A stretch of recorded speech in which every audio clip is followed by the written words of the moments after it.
another clearance find at the toy aisles of Target for $10.99. Despite the many action figures that are new on pegs, I still gravitated towards this figure. I still get a bang for my buck. So let's get this action figure out of packaging. As for the contents of our purchase, standard Jazwares thing, you have the figure, 2 weapons, and several sets of hand changes. So this Master Chief action figure from Halo 4 stands around the 7-inch mark, roughly the same size as a McFarlane Toys action figure. So this is my kitbash version of Batman from the Flash movie. So let's do a 360 view of this action figure.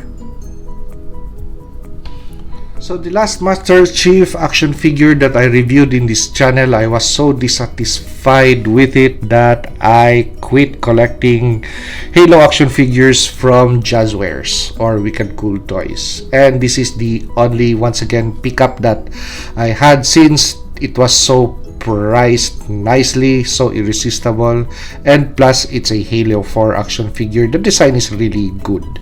So price and looks won me over for $10.99. Not bad. Okay, at first I thought that I was going to really dislike this portion of the action figure, the waistline, because in packaging it looked so rounded and so narrow. But when you take it out of packaging and play with the action figure, articulate the action figure, it is actually nicely proportioned. Well, there are elements of this that I still dislike, but it is nicely made. The plastic is no gummy parts on this one, made of really nice sturdy plastic, and the articulation points are already decent compared to the ones that I had before. Okay, so let's pick up this action figure.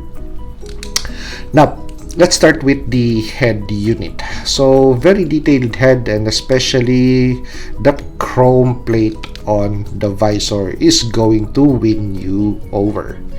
Okay, so for looking down, really vast improvement. And looking up, well, of course there's side to side movement of the head, and there's enough clearance, as you could see, the armor. But with regards to knocking off the head, we don't have knocking off the head. Okay, but do we need that point of articulation? No, it's just going to be sideways movement, up and down. That's the articulation point that we need with an action figure. So not a wobbly head. Okay, so the other noteworthy articulation point that is really nice on this action figure, very vast improvement from previous design, is going to be the body. Wow, okay, so well, it still lacks a bit of turning sideways, but there is much bending forwards and bending backwards. And the nice thing is you could easily split this figure apart, and you know where you're going to improve on articulation point for sideways movement, especially on this cavity wherein it possibly get rid of those 2 posts. Let's see, but for now I'm satisfied with how the body moves. So compared to the first figures that I reviewed, wherein this area was really almost shut off, so there's enough articulation on the arms, 360, a cut on the bicep for rotation of the bicep, bends on the elbow, and that is a really nice bend. So depends on how you wish to bend the figure. There is enough flex on that elbow. Of course, handsets are easy to change, and they rotate and bend nicely at the hinge. So doing this for weapon holding hands, I know that this action figure could cradle the rifle that it comes with, which I'm going to demonstrate later. Okay, so as for articulation on the hip area, so forward kicks possible, well, not much sideward kicks, but actually that is already vast improvement from the other figure. So depends on how you just are going to bend sideways. Okay, so for rotation of the thigh, 2 points of articulation. Well, until now I really dislike the knee area for any Halo action figure because of how wide that bend is. Very ridiculous. They should be changing this because it shortened this area and shortened this area. Okay, but if you well, display this action figure, somehow those points would just be hidden, but just be aware of it. Okay, so for the foot, we have a hinge, and the armor plates at this portion, at that portion, is not going to be an issue because of enough clearance. And we have also a rocker and toe-culation or toe articulation, but right now that toe is nicely shut, so I have to apply some heat to it so it's going to articulate.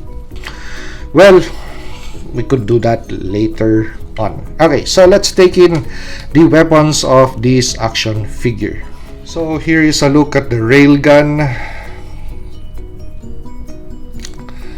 and this is the glue gun. Glue explosive gun, which this pistol I really I'm not fond of this. I'd rather have a Magnum and a rifle, which I already have on board. But with regards to the plastic material, it's happy to note that it's already quite stiff. It's not as bendable as the ones that came before this action figure. So there's somehow a right amount of sturdiness on these weapons. So we have Master Chief on a weapon shooting stance. So the joints on the shoulder has enough articulation point that it could bring the both of the arms together at a certain point to handle a rifle or a battle rifle properly. And he still has the capacity to look at the red dot or reflex sight on this rifle. So that's a proper shooting stance. And you could reposition the legs to hold on to a nice dynamic pose like this. And here's a look at Master Chief with the weapons that he came with in packaging. So not really bad, a piece of action figure to add in your collections, especially on clearance price. So if you like this review, like, comment, and subscribe to help me grow my channel. And see you on the next action figure or custom action figure review.